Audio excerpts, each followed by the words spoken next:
So Amir Shah from M&S Group had dropped a question in the office hour questions about one of my least favorite topics, but it's collaborative computing devices.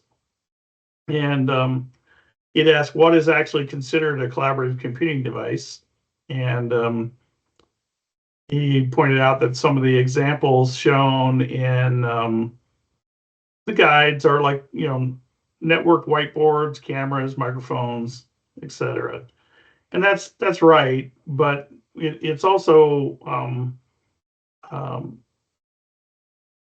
things like the old style video teleconferencing systems is really what this control was written for originally, way back when. Those are the when you're used to have a whole rack of computers in your conference room and heating up the thing, and some of them were networked together. So that you could have one building talking to another building across, multiple campuses of a big corporation or something like that. And all of those were remote controlled, right? So those were you would have the administrators turn on all of those systems across the environment so that you could actually have those conference. So they'd basically light up the conference rooms, and then you just go and sit in the meetings that way. So that was really what this was written for, because those machines were ripe with vulnerabilities that you could remotely control them, not being an administrator, because none of them had good security, and turn on the cameras and deactivate the camera lights and that sort of thing so that nobody knew the camera was on. So that was originally the original thing, but it is extended to those whiteboards, cameras, microphones, etc. So that's kind of what that is. And so the idea of the control around this is, and actually Amir popped a link in here, which I thought was good. I use this tool a lot. It's called CSF Tools. If you go to csftools.com, or no, I'm sorry, csf.tools is it, not .com. It's just a free resource, and in here he has the collaborative computing devices. What this does is it has all the controls from 853 and several other controls over here. And you'll see that it has the NIST cybersecurity framework, privacy framework, 853. Somewhat has 801.71, but what it does nicely in 801.71 stuff is you go to a control and you can map it to the 853 controls that actually apply to it. So it's kind of cool. But this control is actually SC15 in 853. It's collaborative computing devices. And there are two control statements, right? There are two assessment objectives that you prohibit the remote activation, right? So you have to be able to show the assessors that you're prohibiting, that you're not allowing remote activation of those conference room devices, basically. So, and you provide explicit indications of physical presence. So that means that you're turning on those cameras. Those cameras have lights, and the microphones indicate that they're activated. That's really the only thing the assessors are looking for in this.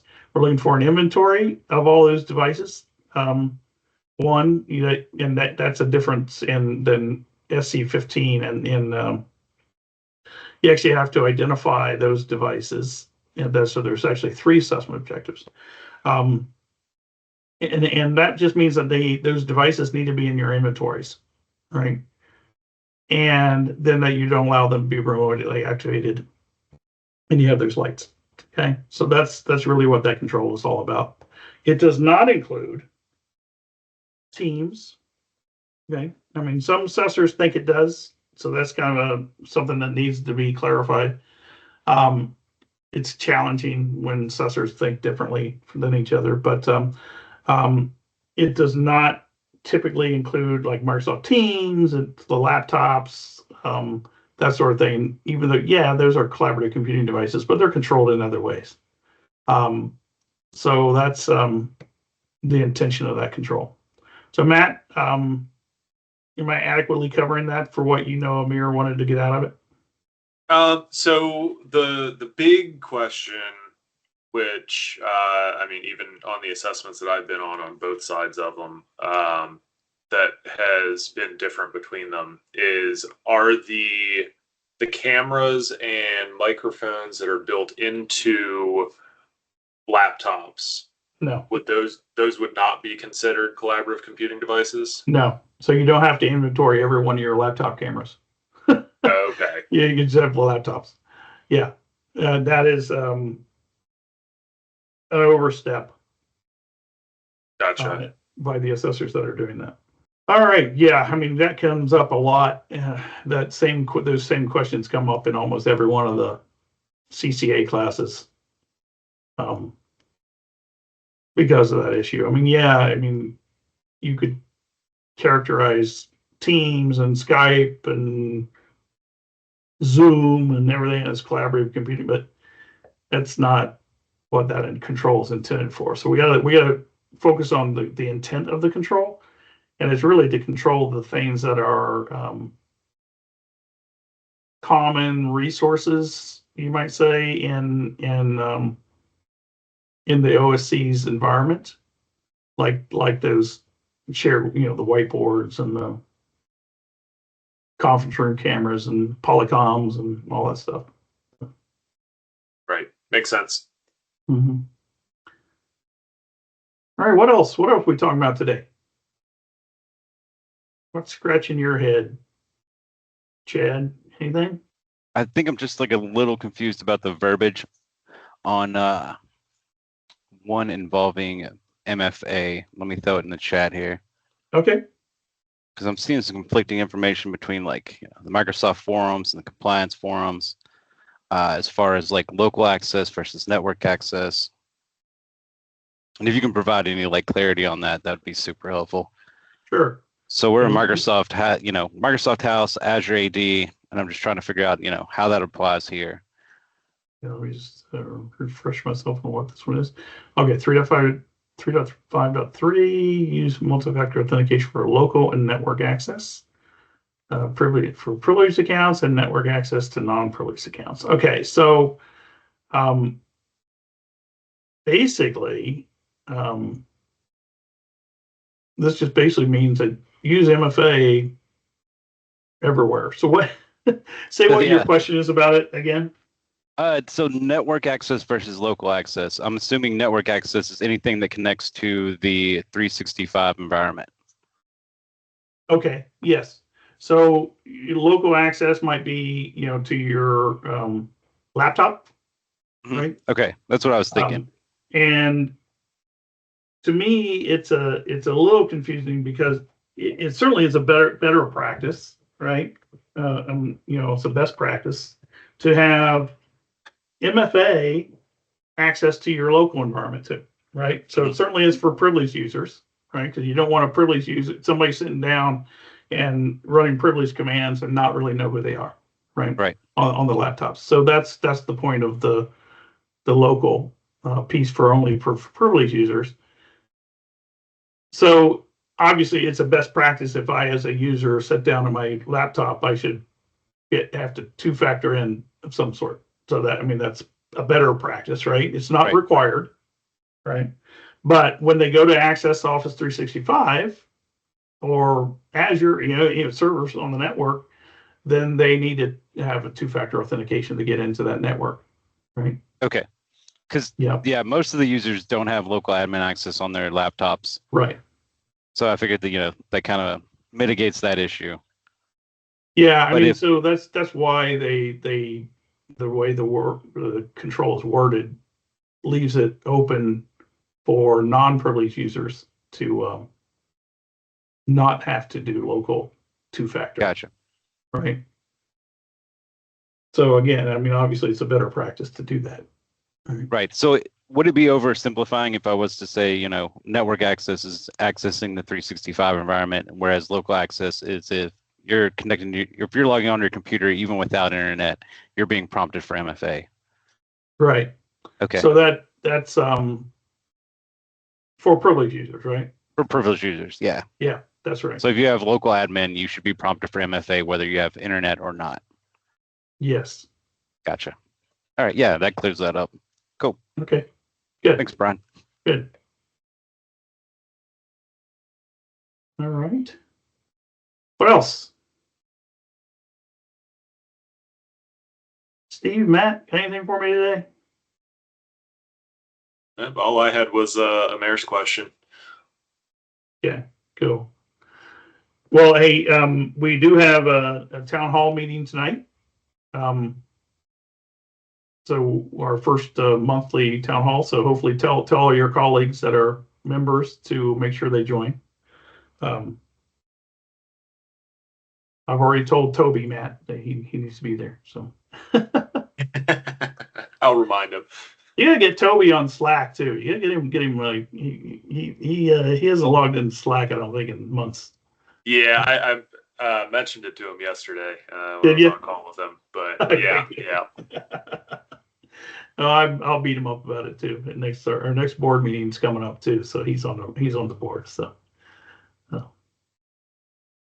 that's pretty exciting. So have you all just to get a sense, have you all tried to use the on Slack? Have you taken a look at the canvases? I want to get your feedback on that. Have any of you kind of perused the canvases yet? Yeah, I kind of like clicked through them just to see what was there, but I didn't do like a deep dive into them or anything. Okay. All right. I think I'll spend a little bit of time at the town hall meeting tonight and just sort of do a live demo, so that because they're not obvious how to find them, because this icon and Slack isn't as flexible as I would like it to be. It doesn't allow me to like just make that the primary interface that you get when you come in. It gives you that sort of linear view, but it doesn't give you all that other stuff. And we'll be talking about some of the workshops, over in the workshop that are going. I'd like to get some more activity going in those as well. I think it'll help people out. Like I have one discussion that I started a while ago, and I haven't gone back to it. I need to add some more content in there. But the one on building a cybersecurity program using the NIST cybersecurity framework concepts, and then there's a shared responsibility matrix there with a great example that has actually been used by a couple of the members, and they liked it. Tom Conkle did and put up there. And then there's some recommended discussions on some other things that really we need to get some interest in. But hey Brian, what channel is that matrix in? I'd like to compare that to the one I use, and I'll upload the one that I use also. So it's let me show you here. So I want to make sure that right now, and a lot of it I know it's falling on you, and you say I have to, but eventually the community is going to take off, and we're going to all be more engaged. So I'll definitely play my part, and the more. Yeah, we got others happening too, so that's just really good. He likes the whole team. We added that option. That's sort of the quote unquote unlimited option, and so he joined it. And so hey, he's like, that's great. I'm glad he's getting his whole team involved. So let's see. I was going to show you. So it's in hashtag. So the way I have my stuff organized, it's the workshop, but it's hashtag shared responsibility matrix. Right there. Look, okay. You can't get much more than that. Yeah, and then it's there's a couple of versions though that you want to get this last version that Tom made some corrections to. Oh, that is okay. Yeah, I actually have played around with that one. I have one that I use a lot, but I actually like this layout a lot. Some of the fields are locked, and that's intent, obviously. The logo is locked. But one thing that you may want to ask Tom to do is if he wants to either allow people to use it or he wants to allow people to purchase it, he may want to include that because you're able to use it. Yeah. Oh, okay. Well, you can't. Some of the fields are locked, and there's got to be a passcode to change some of the fields. One of the customers. Oh, really? Okay. Yeah. I changed the logo. I was like, I don't know, it's not mine. I said, but we use it as an aid for for the discussion and consulting, and they absolutely loved it. And they asked. Okay, cool. So cool. Yeah, send Tom a note. Send him a DM on Slack, and he'll answer you. He's Cool. on Slack a lot. Yeah, and just ask him what about that. How do you unlock it? And Cool. if you're allowed to. I don't think he put any restrictions on it. He kind of. Well, yeah, the document is free to. I mean, it's open to use outside of that. So and the customer asked, and I was like, we can use it as an aid regardless because it was put up there. I said, but yeah. I'll connect the dots. So I was going to reach out to him on LinkedIn anyway, but I'll just put it in the community because that's probably the best place to do it. Just ask him and pressure him to do it. Pressure him to unlock it. Pressure, no pressure. Yeah, I mean he's been really good, and Optic Cyber has been really good. They created some videos down here in CMMC level 2. So we're ultimately what we're going to do is we're going to have a video, or not those videos. Ultimately, we're going to have video for each of the controls, and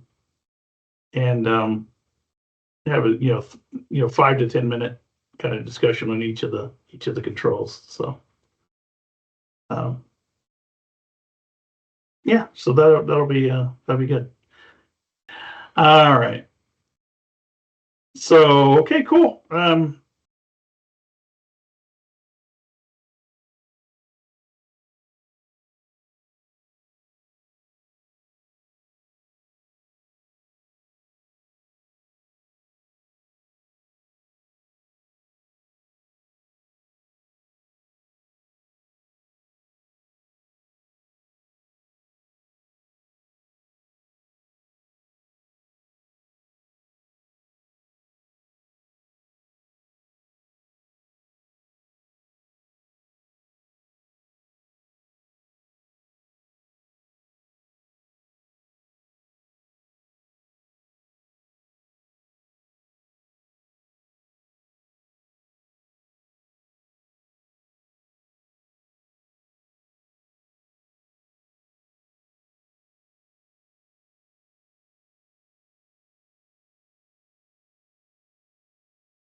What do you think is just obviously opinion, since you wouldn't since you probably don't have the actual insight into what the DoD is thinking here, but as far as with the final rule,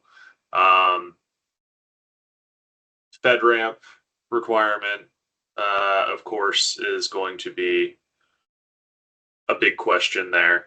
If they're gonna loosen that up at all, and then something else that I had heard as a possibility was that they were going to be very tight for assessments on physical locations and the number of physical locations that would need to be visited during an assessment, where generally like a third for sample size would be kind of sufficient. I've heard some rumblings that it might be 100% of sampling. Yeah. Yeah, I don't know that they're going to come out with any guidance on that. I haven't heard any rumblings of, hey, Sean, there you are. How's it going, Brian? Good, I was in the good. wrong. I was like on hold in a wrong area, but I was lost and now I'm found. This is good. I saw you throwing some stuff up towards Chris Silver, so I thought, hey, what are you doing up there and not over here? But anyway, Matt, sorry, so as far as sampling size goes and sampling of controls, or sampling of like inventory items, there isn't any guidance on that, and it's really up to the assessor's discretion right now. And I don't anticipate that they're going to come out with any kind of you must sample 10%. I mean, think about it. I mean, if you got a company with 20,000 employees, what are they going to tell you? You got to go and look at 2,000 pieces of equipment. Yeah, I mean, like the thing that was confusing me with after I heard that was that like, I mean, a lot of these big primes are going to have 30, 50 plus locations Yeah. that would have to be visited. I mean, like that on-site would drive the cost up Well, so no, much. yeah, I mean the on-site, they have been kind of, and forgive me if I missed that part of the distinction, but the on-site may require you to go to all the sites, and the Okay. reason that is if they can't make a convincing argument that site 1 is the same as site 2, is the same as site 3, is the same as site 4 from a physical security standpoint. If they can't make that argument, then you would have to go visit all those sites. If it's clear that, and they make a compelling argument that, hey, if you look at site 1, it's exactly the same. It's cookie cutter. Same policies, same guards, guns, and firewalls, that sort of thing. Then you don't necessarily need to go to every single site to see that they've done the same thing. So you will have to at least examine one physical location if they have a physical location. Right. You don't think that there's going to be guidance in the final rule that says like all sites must be visited as long as there is evidence that it's substantially similar? No, that would be brand new, unseen before requirement. Okay, that's what I thought, but like I said, I had heard some talk and I was like, Brian might have some information here. Yeah. Now they could, in theory, right? I mean, what they could do if they're aggressive is they could come out and put guidelines in place after the rule that says here's what you must do, and that gets dictated through the Cyber AB and the CAP on what the assessors have to do to verify control. It won't be in the proposed rule because everything CAP related is not in the proposed rule, right? There's a lot of other things. There's way too much that is CAP related in the proposed rule, but that's neither here nor there, I guess. And like it's kind of been said on LinkedIn, others have observed that, like Jacob Horn is, and I definitely agree with him, because they went so quick on adjudicating the comments. I don't anticipate there's going to be much change at all in the proposed rule. Gotcha. And with a memo that said, a lot of my comments were get Rev 2 out of the proposed rule and make this a much simpler rule. But they aren't going to do that. They aren't going to rip a whole big chunks of that like that out of the final rule, because it would have taken them way more time to do that. And they published that memo that Rev 2 was going to be the law of the land indefinitely. So I think that'll continue for at least a couple of years. Makes sense. Yeah. Wait to see. Fingers crossed. Late September, early October, late October. Who knows? But the rule's going to be popping out, and the world will be abuzz. I'll have lots of content to put out there. We'll be talking about that rule a lot. So yeah, and I don't think based on conversations that others have had and I've had with I haven't had them directly with DoD, but I've had them with people who've sort of secondhand, third hand kind of thing, that they anticipate they don't anticipate any lessening of the share of the security protection data concepts that were introduced in the proposed rule. It still is a question mark whether they'll require FedRAMP for security protection assets. That's still a question mark because there is inconsistency in the proposed rule. So they have to get that inconsistency out of the proposed rule. So that's a change they're going to have to make one way or the other. But indications are they're leaning towards the more conservative approach, right? So anything that is, because they're hyper, what should I say? They're super paranoid about the impacts of security protection assets on data because of the recent events, right? You know, well, even older events like SolarWinds and the Kaseya attack and all of those kind of things, and newer things that have happened too recently, that flaws in those tools are opening up major gaps in the environment, and they're really paranoid about that. Rightly so, to some extent. So I think that they're going to err on this side of that. MSPs are definitely going to be, or I should say, external service providers are going to be required to be the CMMC level that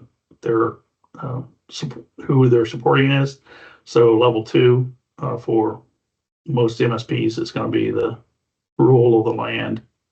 I don't see that going away because like it's an appendage that you cannot get rid of. Like we have the keys to the castle. That's it. You know what I mean? Yeah, exactly. We have admin pack creds. So it wouldn't make any sense at all. It would just be like putting on a crazy ass minimized band-aid. So I just don't see that going away. Absolutely. And my view is that the government's going to wake up and DHS is going to declare that the MSP industry is part of the critical infrastructure of the country, and that they're going to regulate it.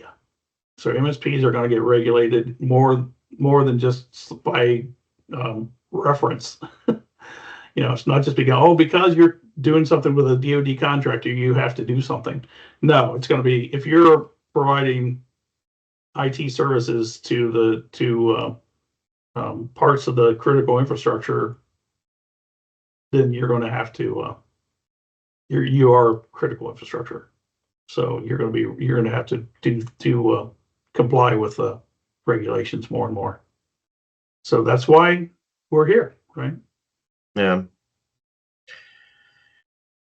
Yeah, I just retook the Edwards class because the first time I took it around was like I like the biggest compliance I ever did was like a PCI compliance or something like this, and maybe a little. So taking it again really kind of woke me up. Oh, good. Took the CCP. Yeah, I took the CCP again. Yeah. So I'm hopefully I'm going to pass the test here in the next week or so. Yeah. You will. Okay, I always tell people just read the CAP several times, read the scoping guide several times, and just have a good sense of what the controls are all about, and you'll be fine. The assessment, understand the assessment guide. You'll be good to go. Cool. Yeah. That's good. It's good words of it. Read the CAP several times. Yeah, convince yourself that's the way it should be done. Even if you don't agree with it. That's what I had to do. Yep. The CAP and the scoping guide, you say? Yeah, CAP and scoping guide and the assessment guides, understand adequacy and sufficiency and all that good stuff. And make sure that you are looking at the correct version of the CAP, because it's not the latest version unless they've updated the exam, but I don't think they have. No, it's based on 5.6.1. The one you got in class. You would have gotten a copy of it in class. Okay. Make sure I have that actually. You should have gotten a copy of it in class. Yeah, but yeah, you can verify all the versions on the blueprint on the for the CCP exam on the CyberAV's website. App looks like it's 81 pages. And it is 5.6.1. That's what Yeah. you said, right? That's the one. That's it. Yeah. That's Yeah. what's on the exam. Yeah.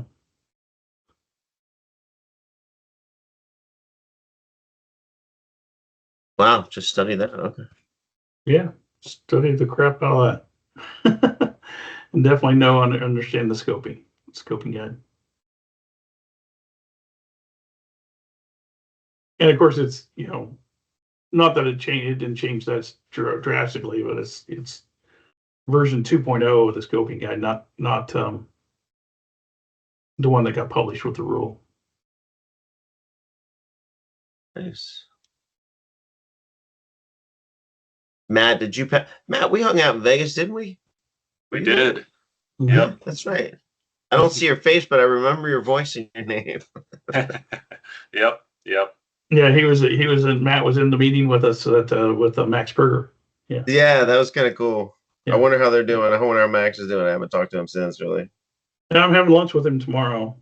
Oh, cool. Yeah, he's on my board of directors. He's on the board of directors for MSP CyberX. Oh, nice. Yeah, we got him. So the board. I'm really excited about the board. It's we got Matt Lee from PAX 8 and Max Berger from Kaseya, Toby Musser, who's MS Group, who Matt works for, and Shell Phillips. I don't know if you know Shell. He's a good guy. He's a MSP and RPO up in Washington State, and then Kurt Dukes from Center for Internet Security. Kurt's a VP for something at CIS, but yeah. So it's a good crew on the board right now, and we're looking to expand it a little bit, make it a little more diverse. Hopefully, we need some women on there. We need some women voices. It's all of us old crusty guys, and Yeah. we need some additional viewpoints. So yeah. What was I gonna say? Oh, I'm sure. I thought I had something in my head. Lost it. Damn it. All right, no worries. So John, I know this is the first time you've been able to join these, but what we're do is I have a place. If you can't be on one, you drop a question in. We're recording. We're trying to do summaries, and all of those are posted up on the Slack and what we call them? Office hour, CMMC office hours minutes. Being that this is in stream, I'm sorry. Being that this is in Teams, you could put this. I mean, in theory, you could put this in Microsoft Stream and have like a video library of that, and you could even use like within that. I think you could even use like AI to like develop summaries and automatically chapterize. Yeah, I'm using Copilot. Yeah. To do that does all the Yeah. automatic chapterization and stuff too. Yeah, of these I think types of so. videos. Yeah, and I'm trying to figure out how to share. Right now, we're well, one is my admin support guy. He takes them and edits all the faux pas that I make out, and Cool. if I say something that we probably shouldn't have in recordings, then he'll take that out. Oh, okay, cool. And edit it, and then he posts it. Nice. You guys get to hear me unfiltered, but he edits out the stupid stuff I say. So, and then we kind of condense this a little bit, and we put it on our YouTube channel, and then on a private YouTube channel, and then link in here to it in Slack so that it's all readily accessible. Cool. Yeah, haven't found a good way to share anything out of Teams with Slack. So, Well, I mean, I think you'd probably have to use Stream right? And Ah. have like a stream library in SharePoint, then you'd have to have a SharePoint library saved out, because that's what Gotcha. we do internally with all of our like video recordings. Gotcha. So. Gotcha. That's a good idea. That's good. I'll look into it, but I am somewhat, as Matt knows, I'm challenged in SharePoint administration. Okay. That's Yeah. cool. Yeah, I ran across an issue, and I was like, right before my first board meeting, and I was like, how do I went to turn on transcription, and I couldn't get it turned to activate, and it turns out you have to set that up. You have to, and I didn't know how to do it, so I was fiddling around with that, and I realized that here I am, starting an organization of MSPs who do this for a living, and I didn't consult with a single one of them. Yeah. So I reached out to Matt, I reached out to Bobby Guerra, we got it solved. Nice. So, anyway.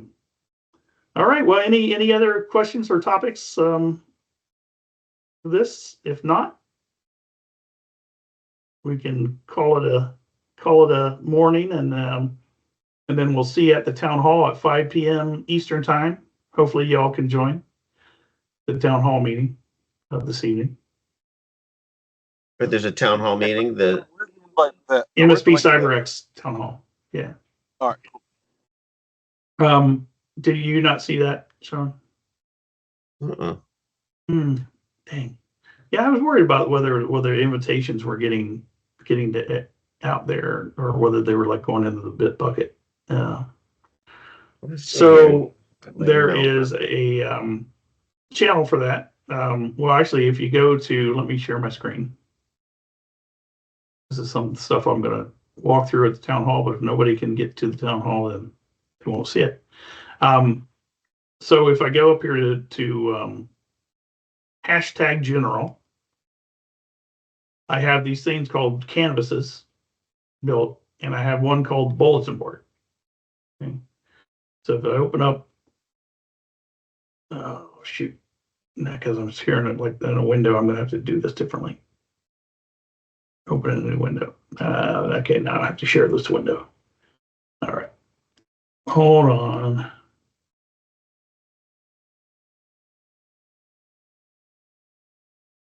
It says starting July 26th. Monthly town halls starting July 26th. Yeah, I see the same.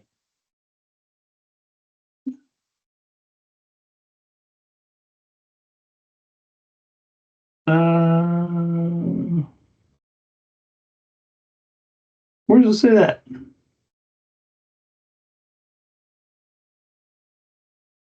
So July 16th. 16th. Yeah, that's right. This is the 16th under upcoming events. But if you go back to where it says hashtag general. Yeah. First. Oh. Your announcement at the top where it says. Oh my gosh. Oh, we can fix that.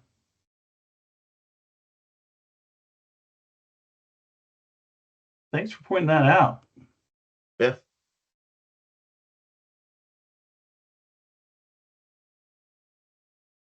I don't know what you're talking about, Sean. Clearly it says July 16th. I must be seeing things then. Yeah. But there's the canvas so you can get it there, and then upcoming events. I'm gonna try to keep this current in the bulletin board, and then we'll add other events as we come up with them. So the canvases is where we're gonna try to, it provides a little more easy find for a lot of the channels and things that have interesting content. So we're gonna try to make use of that as much as possible, just to keep things active. All right, so if I save and close this, does it add to my calendar? Let's see. Oh yeah, I have it now. 2:00 today. Oh yeah, 2:00 your time, yeah. Okay. Let me ask you, being that we're jamming here, One of my things that I was have you guys heard of a ticketing system that we're going to be able to use? And does that have to do with the, I mean, obviously it's going to have to do with FedRAMP, but like I'm sitting here banging my head. I'm like, okay, I'm supposed to be trying to develop out my CMMC enclave, and what does that look like, right? But Mm-hmm. I can't use ConnectWise. I can't use Kaseya, I don't think. Not in the cloud, at least. No, yeah, not in the cloud version. Yeah, it's I don't know of any. Does anybody else know of any that have gone through FedRAMP? I know that Jira is not. ServiceNow is All ServiceNow is FedRAMP. shoot price tag. Yeah. Yeah. Ivanti has a FedRAMP. Not that I would trust that, especially after the last week or so of Ivanti news. That's right.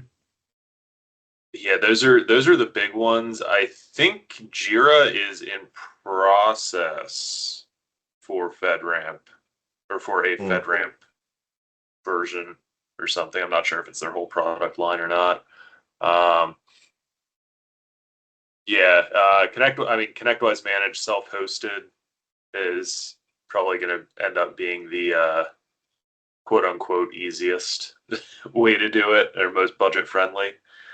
In GCC High. Yeah, and Azure Government. Or just GCC. Maybe not. Well, so it would have to be an Azure Government, which would be tied to GCC High, because GCC uses commercial Azure. Oh, really? Yep. It's all right. Yep. So this is what I was and Brian, last week, I think Matt, you were there when I previewed kind of the model that we've built. Yeah. And I said it's not convoluted, it's just a little more complex than I like it to be. All ticket information and all the ticket processing, the way is getting done in the customer's tenant, and the fact that there is a ticket and the time associated goes on in our tenant. So basically that's all we can do. Hey, we worked. We worked. We worked in a system for this many hours. So basically, the alert. So we're doing basically it's double duty for ticketing, which is obviously a love point of engineers, to say the least. But the ticketing and all the ticket information that belongs to the customer, we're doing in each customer's environment for that very reason. So no indemnifying information, no information at all about the customer environment outside of the fact that there is an alert is done in our environment. There's an alert. Okay, I'm working on an alert for said, at this time. Everything else is done inside the customer. We have to do it that okay. way. So like in your PSA, it just says that something exists. Go look at it. Yep, because we couldn't even put the ticket because until the platforms become FedRAMP approved. Or authorized, or we choose to use self-hosted, or we choose to use ServiceNow, and cha-ching. That's a way that we're able to do it in a way that does not harm our customers at all. That's at the end of the day, we want to make sure that our work does not harm our customer. And I told you I'll share that model. It'll probably end up being next Tuesday. I know I said this week, but hopefully I won't be taking kids back and forth to school at one point in time right.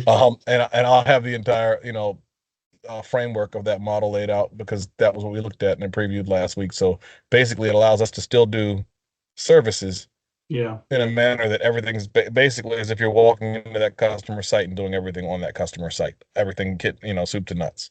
Mm-hmm.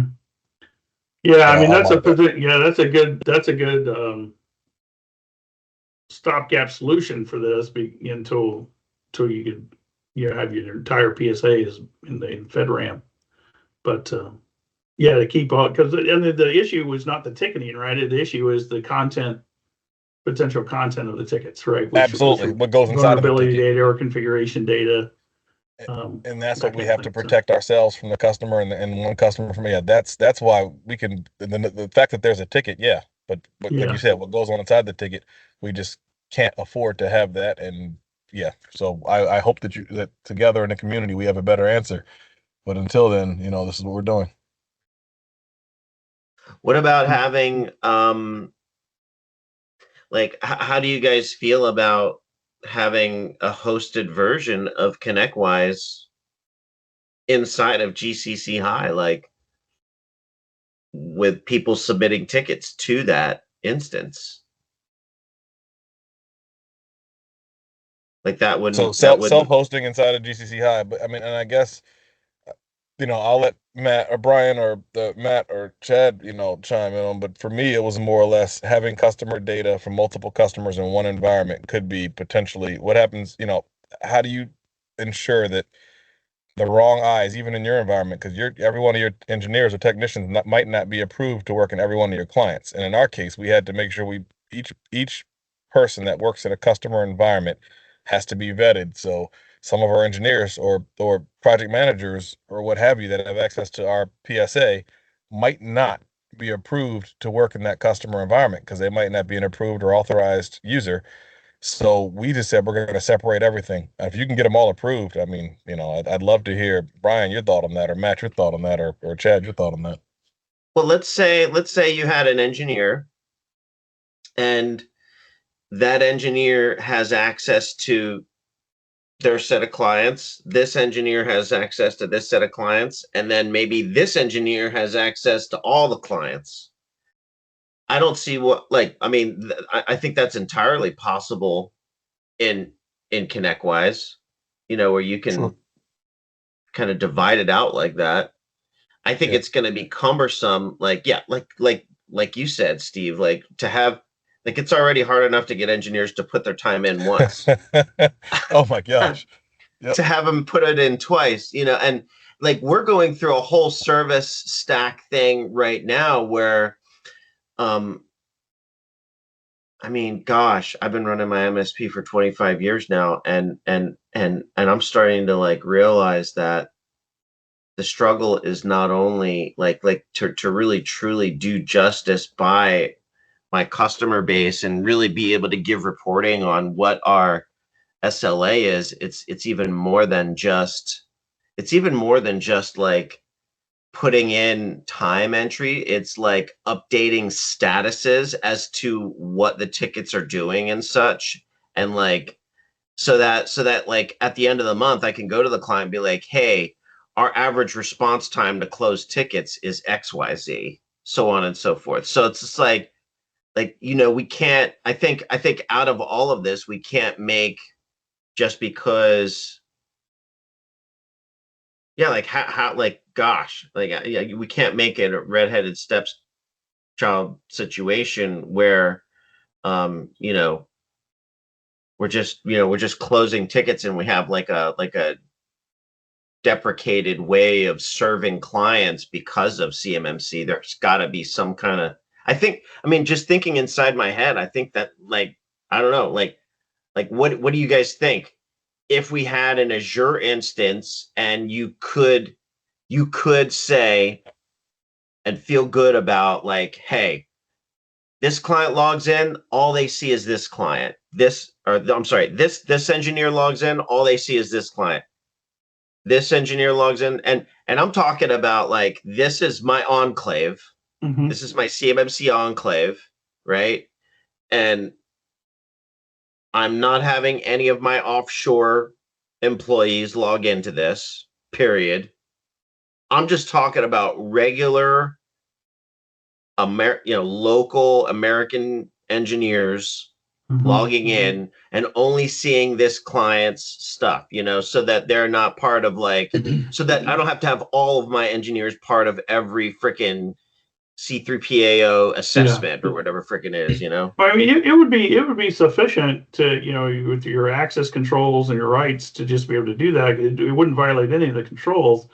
You're in GCC High, which means that those individuals are already cleared. You've already vetted them in some way to make sure that they're able to potentially access CUI, right? You've trained them on what to do. You've trained them appropriately on the risks of CUI and that sort of thing. So that's really what we're looking for. And then keeping the proprietary nature of one client versus another client separated, that's just your discretionary access controls, which, what roles have you assigned to a particular individual. So it's fine to do it that way. And if it was self-contained in your environment, then yeah, I mean, if it's on GCC high and it's basically a local copy, I don't see any issue with that at all. So let's say client emails, because we got crowncomputers.us, right, as our a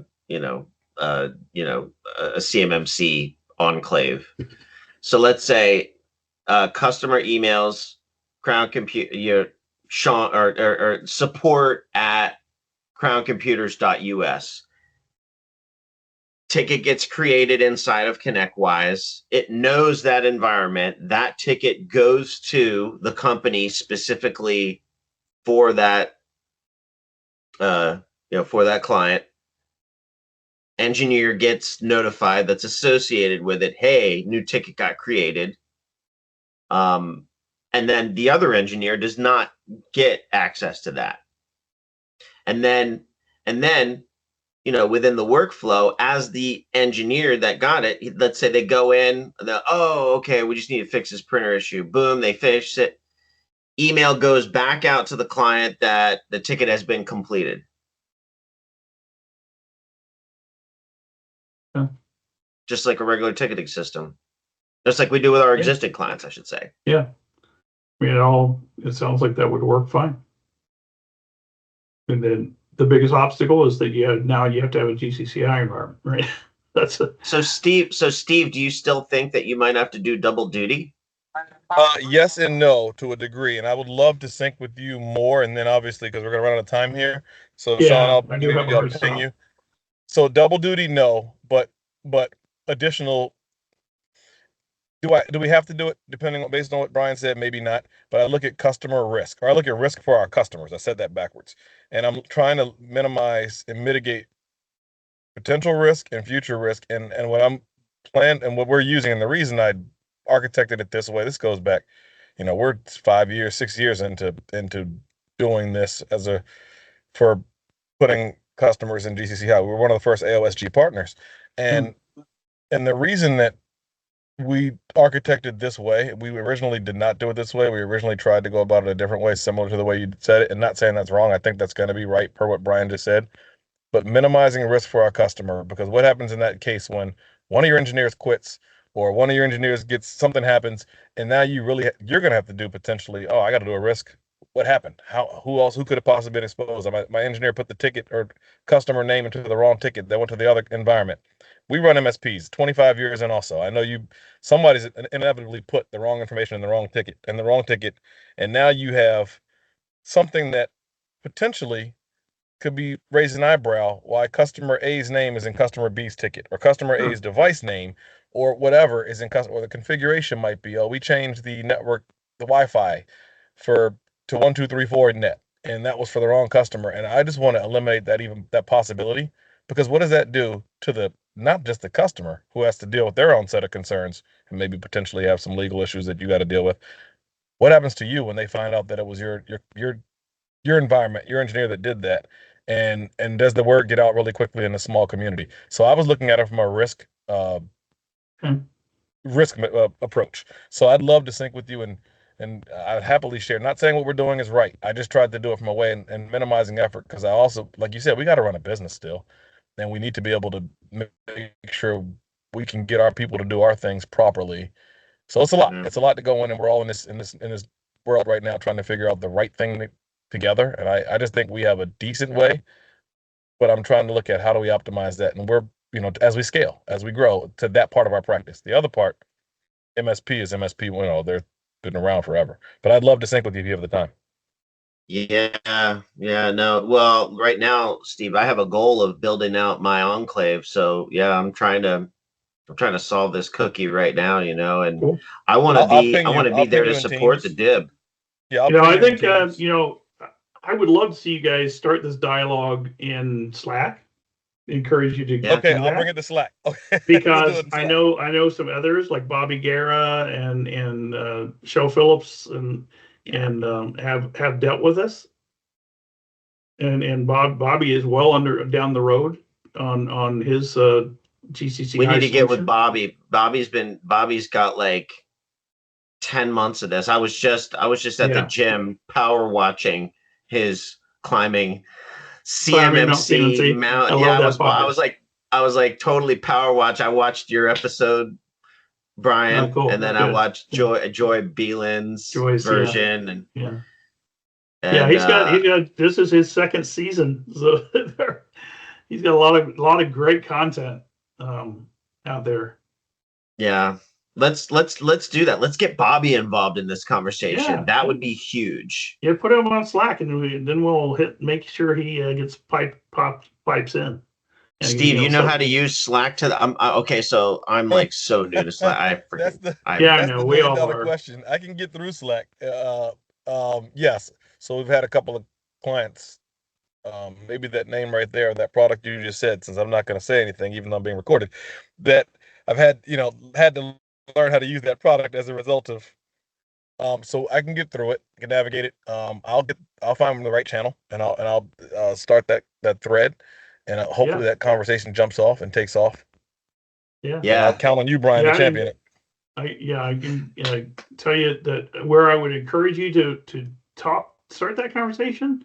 There we go. I'm Let's waiting see, for it. where would it be? I'm thinking either the general store, which is you could talk general, but maybe not. Maybe this is a diner conversation. I think diner general, hashtag diner general. I'm already there. Okay, I'll start that thread when Start I it get there, and then to my if desk later on. it ends up needing to migrate somewhere else, we'll migrate it. But I think that'd be a great place to start the conversation. Cool, and I'll put I'll put a thread out there in probably about an hour or two. Awesome, perfect. Okay, guys, I do have to drop. I've got an assessment I'm getting ready to work on. So Awesome. We'll see you. Hopefully, see you this evening, and then we have another one of these Thursday evenings too. So there's every Tuesday morning and Thursday at 5 p.m. I did an evening session so that I could get the West Coast people like you, Sean. So why don't I have the Thursday on my calendar? I don't know. You'll find it in the same place. In the there it is. There it is. I see it. All right, man. Perfect. All right, Take see care, you guys. Talk to you. Hey, nice meeting you, Steve. Hey, nice to meet you. Talk to you guys later. All right, take care. Bye-bye. Bye-bye.